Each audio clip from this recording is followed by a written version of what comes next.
Welcome to AM Reviews. I'm Sal and I'm here with my friend Tuli. Say hi, Tuli. Hey everyone. And today it's another Throwback Thursday. And before we get into it, there will be spoilers ahead, so you've been warned. And today we're going to be reviewing You, Me, and Dupree by the Russo brothers.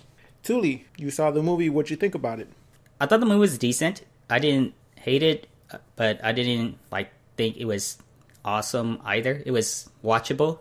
Yes. It kind of reminded me in a sense of how I felt about Away We Go. Yeah. Except this one I felt a little more attached to because there were more actresses and actors in this film that I knew of.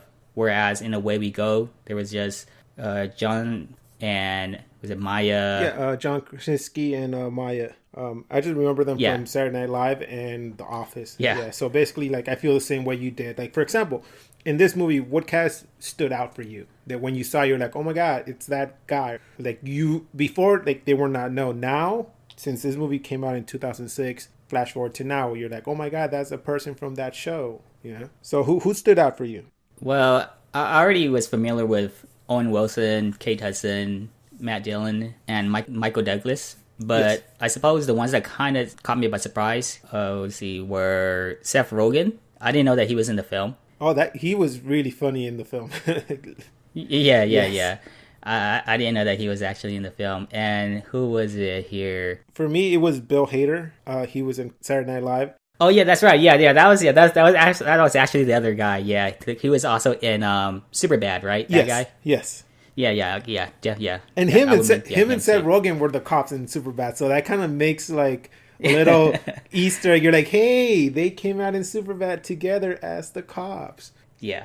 One more character that I just remember was Billy, the guy from the bar, the bartender. I think his name was Dave, the guy who came out in Mike and Molly, the TV show. It's like people back then you didn't know, and now flash forward, you're like, yeah, they made movies after that. But now that you're looking back at the repertoire, you're like, he had a minor role in that movie. And also, let's not forget the cameo of Lance Armstrong. Yeah, that's right. Yeah, he made an appearance. Yeah, Yes. at the end. Yeah, I mean, this movie, there's like you said, not much to talk about. Just that I enjoyed the cast members. The comedy was there. It wasn't really stood out, but yet again, it had its moments. Especially with the other characters like Seth Rogen, coming in and filling in for the comedy. I mean, what did you feel? Did the story, was it unique, or did you say, oh, I think I've seen this before? I wouldn't say it's unique. I think I've seen several romantic comedies that I wouldn't say it played on the same plot line, but basically it's the whole, there's some miscommunication, some lack of trust, or whatever, and they just need to, at the end, talk it through and then get back together. I mean, that's kind of the formula I thought, Yes. like in this film was, what it was, except it was Dupree who was kind of like the person who was causing these issues to begin with, but then at the end he was the one who kind of held the relationship of, I believe the name of the characters that Kate Hudson played was Molly and Matt Dillon played Carl, who Yes. recently got married, and they were just going through I guess early marriage relationship problems. Yeah, and then let's not forget about the dad, Michael Douglas. He's the guy Yes, who and the kind of dad.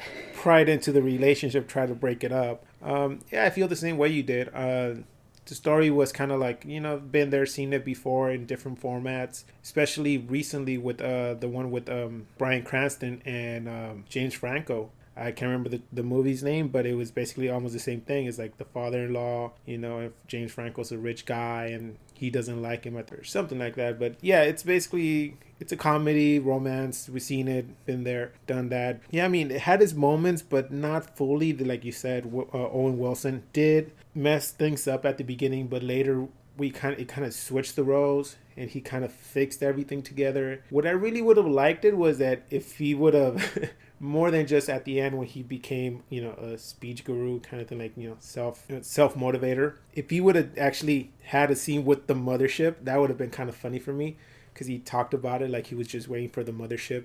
So it's kind of that loony guy who's just talking about the mothership, and finally it does happen. But if it did, then it would have been like more than just a romantic comedy. It would just been a straight out comedy. What's the rating did you give this movie? I think I would give it somewhere between like a 5.5 to like a 6 or maybe a 6.5, somewhere around there. It's again the type of rating I would give a film where I feel it's not bad, it's watchable, but it's not great either. It's just like decent. That's normally how I would rate these type of movies.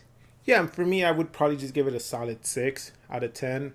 Like you said, it's just a movie that you can spare to watch, but not fully pay attention to it. You can just pop it in and talk with friends at the same time. So it's a decent movie. Like you said, nothing special. But yeah, this is one of the Russo brothers' early movies. They did a good job with the comedy, I would say, but I think they got him better. So that wraps up our review for You, Me, and Dupree. Join us next time when we review Falling Down. And remember, social media is in the description and hit us up if you have any questions. And remember, keep watching movies.